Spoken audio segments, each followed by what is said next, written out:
ခဲ့နော်တငယ်ချင်းရဲ့လွမ်းနေမိတယ်ဟိုတုန်းကရွာမှာဟိုတုန်းကနေဝီရွာတငယ်ချင်းတူတူရွာကြောင်းလေးမှာဝတ်ဆုံးစင်တူငါတို့ဝင်းလို့ကြောင်းတက်ခဲ့တာတွေမမေ့မဘူးငယ်သူငယ်ချင်းတွေလွမ်းမိတယ်လေတတိယလာဖို့တငယ်ချင်းတွေပဲစီအောင်လို့တိုင်းတစ်ပါးမှာပြောနေလား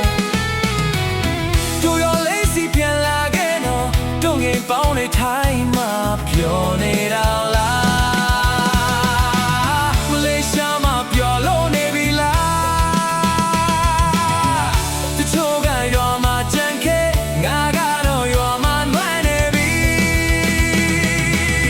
တမဆုံးဖြစ်ကြတငယ်ချင်း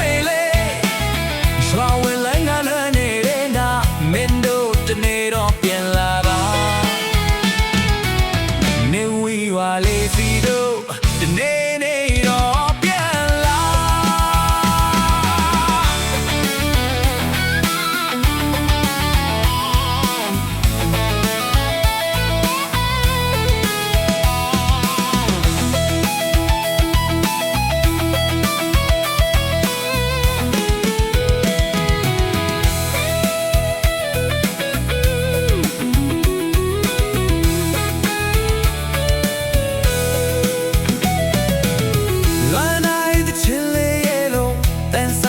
ချင်းတွေဆိုရင်ပြန်လာခဲ့တော့